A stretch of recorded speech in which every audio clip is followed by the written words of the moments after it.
R Patil ಅವರಿಗೆ ಸಂಬಂಧಪಟ್ಟಂತೆ ಸಾಕಷ್ಟು ಚರ್ಚೆಗಳಾಗ್ತಾ ಇದೆ ರಾಜ್ಯದಲ್ಲಿ. ಅವರು ಕೊಡುವಂತ ಒಂದೊಂದು ಹೇಳಿಕೆಗಳು, ಅವರು ಮಾತನಾಡಿದಂತ ಒಂದೊಂದು ವಿಡಿಯೋ ಕೂಡ ವೈರಲ್ ಆಗ್ತಾ ಇದೆ. ಮುಜುಗರದ ಹೇಳಿಕೆ ನಿಲ್ಲಿಸದಿದ್ರೆ ಕ್ರಮ ತೆಗೆದುಕೊಳ್ತೀವಿ ಅಂತ BR ಪಾಟೀಲ್ ಅವರಿಗೆ ನೋಡಿ ಹೈಕಮಾಂಡ್ ಎಚ್ಚರಿಕೆಯನ್ನು ಕೊಟ್ಟಿದೆ. ಈಗಾಗಲೇ ಸುರ್ಜೇವಾಲಾ ಅವರು 2 ದಿನಗಳ ಕಾಲ ರಾಜ್ಯದಲ್ಲೇ ಬೀಡುಬಿಟ್ಟು BR ಪಾಟೀಲ್, ರಾಜು ಕಾಗೆ ಸೇರಿದಂತೆ ಇಕ್ಬಾಲ್ ಹುಸೇನ್ ಇವರೆಲ್ಲರಿಗೂ ಕೂಡ ಕ್ಲಾಸ್ ತೆಗೆದುಕೊಂಡಿದ್ದಾರೆ. ಅದರಲ್ಲೂ ಕೂಡ BR ಪಾಟೀಲ್ ಅವರು ಏನು ಹೇಳಿಕೆಗಳನ್ನ ಕೊಡ್ತಾ ಇದ್ರು ಅಂದ್ರೆ, ಸಿದ್ದರಾಮಯ್ಯನವರು ಸರಿಯಾಗಿ ಅನುದಾನ ಕೊಡ್ತಾ ಇಲ್ಲ, ಹಂಗೆ ಹಿಂಗೆ ಅಂತ ಮಾತನಾಡ್ತಾ ಇದ್ರಲ್ವಾ. ಹಾಗಾಗಿ ಅವ್ರಿಗೂ ಕೂಡ ಸರ್ಕಾರ ಮತ್ತು ಪಕ್ಷಕ್ಕೆ ಮುಜುಗರ ಆಗದೆ ಇರೋ ರೀತಿಯಾಗಿ ನೀವು ಪದೇ ಪದೇ ಹೇಳಿಕೆ ಕೊಡಬೇಡಿ ಅಂತ ಹೇಳಿದ್ದಾರೆ. ಆಳಂದ ಶಾಸಕ BR ಪಾಟೀಲ್ ಅವರ ವಿರುದ್ಧ ಅಸಮಾಧಾನ ವ್ಯಕ್ತಪಡಿಸಿರುವಂತಹ ಎಐಸಿಸಿ ಪ್ರಧಾನ ಕಾರ್ಯದರ್ಶಿ ರಣದೀಪ್ ಸಿಂಗ್ ಸುರ್ಜೇವಾಲಾ ಅವರೇನಿದ್ದಾರೆ, ಒಂದಷ್ಟು ಮಾತುಕತೆ ಆಗಿದೆ. 1-to-1 ಮೀಟಿಂಗ್ ಸಂದರ್ಭದಲ್ಲಿ ಒಂದಷ್ಟು ಸೂಚನೆಗಳನ್ನ ಕೊಟ್ಟು ಹೋಗಿದ್ದಾರೆ, ವಾರ್ನ್ ಮಾಡಿದ್ದಾರೆ.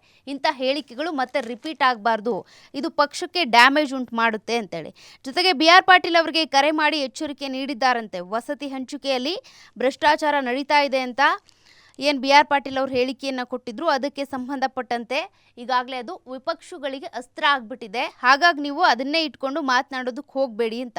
ಸಿದ್ದರಾಮಯ್ಯ ಅವರು ಲಕ್ಕಿ ಲಾಟ್ರಿ CM ಅಂತ ಕೂಡ ಹೇಳಿದ್ರು ಬಹಿರಂಗವಾಗಿ. ಆ ವಿಡಿಯೋ ಕೂಡ ವೈರಲ್ ಆಗಿತ್ತು.